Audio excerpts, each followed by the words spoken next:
저는 웬만하면 개인으로는 돈 거래를 안 하는 사람이에요. 상대방의 말만 믿고 돈을 빌려줄 바엔 차라리 못 받을 거 생각하고 소액 던져주거나 인연 끊길 거 생각하고 거절을 해요. 애초에 돈을 빌리는 사람 자체를 잘 믿지를 않아요. 한두 푼이 없어서 돈을 빌리는 사람이라면 제 인생에 도움이 되지 않을 사람인 게 뻔해요. 큰일이 생겨서 돈을 빌리는 경우라고 해도 멀쩡한 사람이라면 은행으로 갔겠죠. 직장 있는 평범한 사람은 은행에서 몇 천만 원 대출 다 해주는데 그게 안 돼서 사람들한테 돈을 빌리고 다닌다?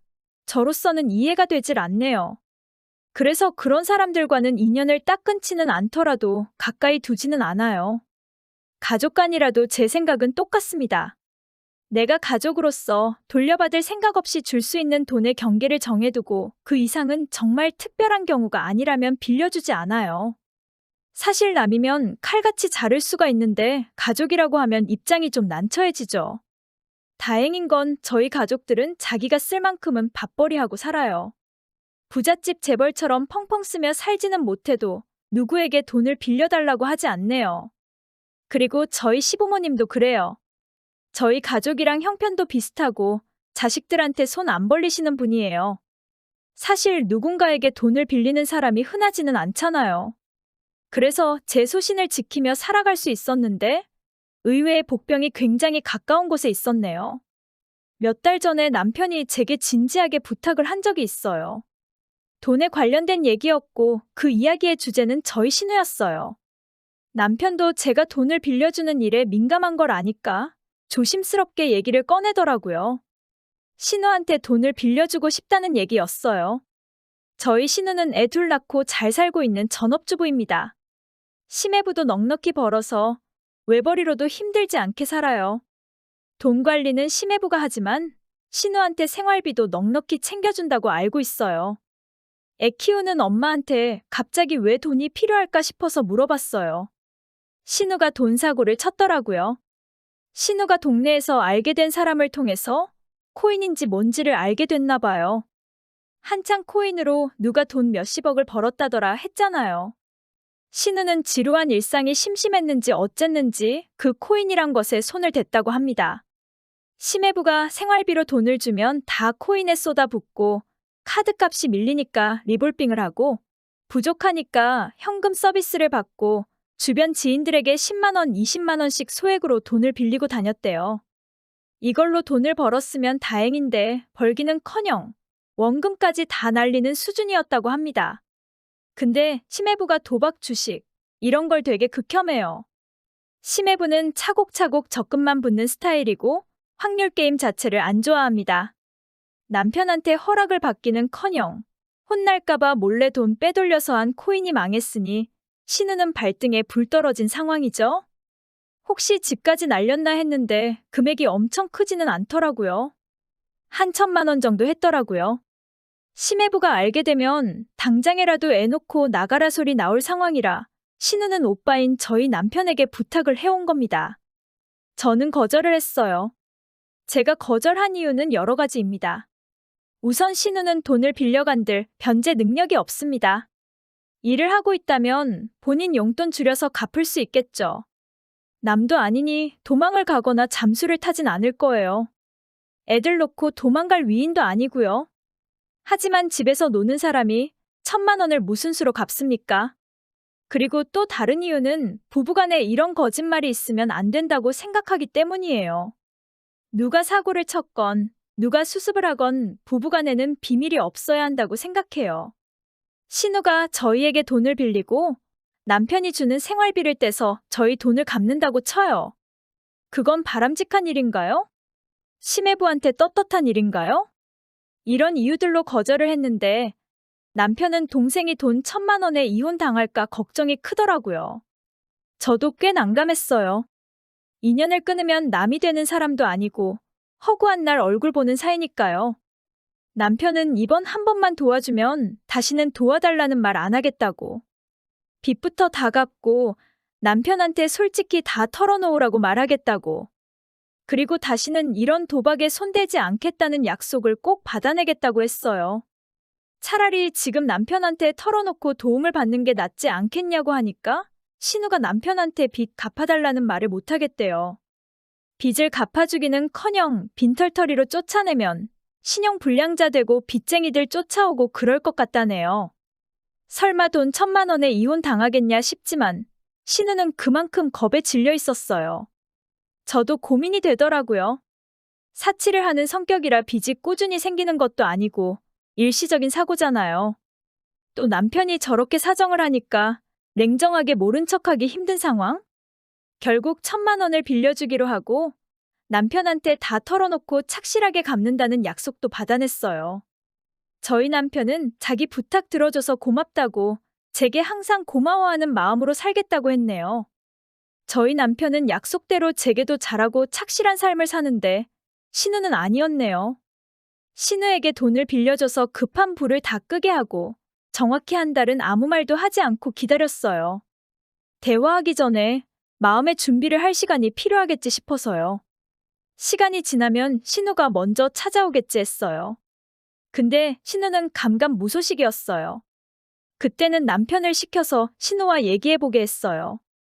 저와 얘기하는 것보다는 오빠랑 얘기하는 게 편할 테니까요.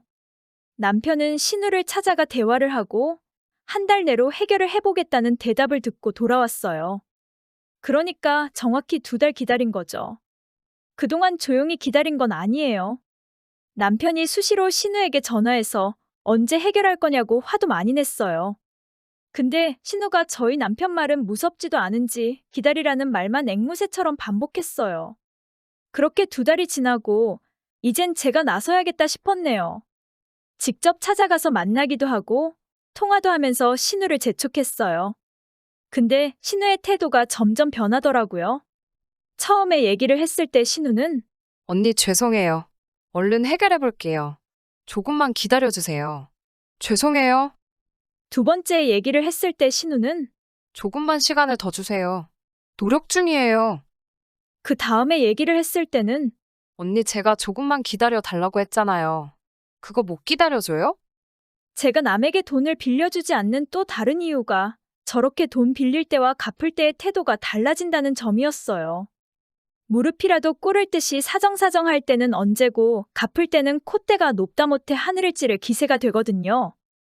돈을 빌려준 건 전데도 말이에요. 신우의 기행은 거기서 끝이 아니었어요. 시간을 기다려 달라는 말이 한참 지나고도 신우는 돈을 갚을 생각이 없었거든요. 아가씨, 돈 언제 갚을 거예요? 남편한테 얘기는 했어요? 언니, 그만 좀 해요. 내가 돈 안 갚겠다 했어요. 연락을 왜 이렇게 많이 해요? 사채업자도 언니처럼 연락 많이 하진 않겠네요. 그럼 사채업자한테 빌리지 그랬어요? 갚을 생각은 있어요? 갚는다니까요. 저 못 믿어요. 진짜 갚을 거니까 좀만 더 기다려봐요. 이렇게 가족이 힘들 때 돈 빌려주고도 사채업자 소리 듣는 게 현실입니다. 맘 같아서는 진짜 사채업자처럼 굴어볼까 하다가 이 정도 했으면 알아들었겠지 하고 시간을 더 줬어요. 하지만 그 후로도 신우는 소식이 없었고 저와 남편은 신우가 돈 갚을 생각이 없다는 결론을 내렸어요. 그렇다고 돈 안 받고 그냥 넘어갈 거냐? 물론 아닙니다. 신우가 그렇게 무서워하는 현실을 맞닥뜨리게 해줘야죠. 온 가족이 평화롭게 지내는 주말 어느 날, 저는 시부모님 댁으로, 남편은 신우네 집으로 향했어요. 일이 다른 사람 귀에 들어가는 게 무섭다면 그렇게 해줘야죠. 온 가족이 알게 해야죠. 남편은 자기 부탁으로 일이 이렇게 돼서 미안하다며 신우네 집은 확실하게 엎어놓고 오겠다며 갔어요. 그리고 저는 시부모님을 찾아갔습니다. 역시나 갑작스러운 방문에 놀라신 눈치였는데 전 앞으로 벌어질 일들에 대해 미리 말씀을 드렸어요. 조금 있으면 아가씨네 집이 난리가 날 텐데 혹시나 놀라실까봐 먼저 말씀드리려고 왔어요. 아가씨가 빚을 내서 코인 투자를 했는데 돈을 다 날렸어요. 심해부도 모르게 한 투자라서 이혼 당할 것 같다며 저희에게 찾아왔어요. 사태를 마무리하고 심해부에게 솔직히 털어놓고 돈 빌려간 걸 갚기로 했는데 아가씨가 돈 갚을 생각이 전혀 없어서요. 남편은 지금 아가씨네 갔어요. 지금쯤이면 심해부도 다 알게 됐겠네요. 혹시나 아가씨네 집에서 어떤 얘기가 들려도 놀라지 마세요. 어머님은 이마 잡고 한숨 쉬시고 아버님은 바로 신우에게 전화를 하셨어요. 신우가 전화 받자마자 지금 바빠서 통화 못한다 했는지 아버님이 바쁘긴 뭘 바쁘냐고 코인인지 뭔지 다 아니까 잔말 말고 집으로 오라고 화를 내셨네요. 저희 남편과 신우, 시매부까지 셋이 시부모님 댁으로 왔어요. 신우는 울었는지 눈이 빨개진 상태로 왔어요. 근데 저를 보니까 눈이 횟가닥 돌았는지 소리를 지르더라고요. 제가 조금만 기다려달라 했잖아요. 이렇게 집안 뒤집어놔야 속이 편해요? 아가씨가 그랬죠? 나 사채업자냐고. 진짜 사채업자는 이렇게 안 해요. 동네며 직장이며 애들 유치원까지 찾아가서 소문내죠. 내가 그렇게까진 안 한 걸 다행으로 여겨요. 집안만 뒤집어놨으면 고맙다고 해야 하는 거 아니에요? 신우의 폐악질은 아버님 덕에 얼마 가지 못했어요. 근데 뭔 얘기를 해보기도 전에 심해부가 폭탄 발언을 했어요. 아내 믿고 못 살겠다고. 돈 1,000만 원이 문제가 아니라 이런 일을 몇 달 동안 자기에게 숨겼다는 것에 배신감을 느낀다고. 신우는 무슨 1,000만 원의 이혼이냐며 울고 심해부는 그 1,000만 원을 왜 말 안 했냐고 화를 내고 딸이 눈앞에서 이혼당하는 걸 보지 못하시는 아버님이 결국 심해부한테 대신 사과를 하셨어요. 딸 제대로 못 키운 본인들 죄라고 1,000만 원은 본인들이 대신 갚을 테니 이혼만은 다시 생각해달라고. 앞으로는 다신 이런 일 없게끔 제대로 단돌이 하시겠다고. 심해부는 돈 때문에 그런 거 아니라며 거절을 했지만 아버님께서는 부모 책임도 있다고 계속 그러셨거든요. 결국 돈은 심해부랑 아버님이랑 두 분이 반씩 갚아주신다고 했어요. 심해부는 여전히 화가 많이 난 듯 하지만 이혼까지는 안 갈 것 같아요. 마지막엔 저희에게 화살이 쏠렸는데 신은혜한테 사과를 받긴 했어요. 심해부가 진작 돈 못 갚아서 죄송하다고 했네요. 사실 심해부 잘못은 아니잖아요. 알고 안 갚은 것도 아니고 다 신우가 일을 숨긴 게 잘못이죠. 돌아가는 대로 바로 입금해드리겠다고 했네요. 시부모님께 일을 키웠다고 한 소리 들으려나 했는데 그런 말씀은 없으시더라고요. 그 다음날 저희 통장으로 각각 500만 원과 550만 원이 입금이 됐어요. 500만 원은 아버님, 550만 원은 심해부였어요. 대충 보니까 50만 원은 이자인 것 같더라고요. 돈은 받았고 신우한테 죽을 때까지 돈 빌려줄 일은 없을 것 같은데 아직 큰 일이 하나가 남았죠. 바로 저희 남편이요. 자기가 책임지겠다 어쩐다 했는데 결국 이 지경까지 왔잖아요. 남편도 같은 생각인지 저한테 엄청 미안해했어요. 남편이 나쁜 마음으로 돈을 빌려준 것도 아니고 남편이 제게 했던 말 중에 거짓은 없었죠. 물론 남편 뜻대로 되지는 않았지만요. 그래서 남편 잘못은 묻기로 했습니다. 남편도 돈 거래가 이렇게 쉽지 않다는 교훈을 얻었을 거라 생각해요. 앞으로는 주변에서 누가 돈 빌려달라고 해도 거절할 좋은 핑곗거리가 생겼네요. 가족인데도 이런 일이 생겼다 하면 누가 저한테 빌려달라고 하겠어요. 돈을 못 받았으면 속이 터지겠지만 받긴 받았으니 저는 발 뻗고 잠잘 것 같아요. 신은의 집은 지금 분위기가 장난 아니겠죠? 그러게 왜 코인 같은 걸 했는지.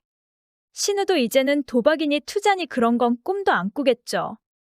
모두 이 일을 계기로 돈 무서운 줄 알았으면 좋겠어요.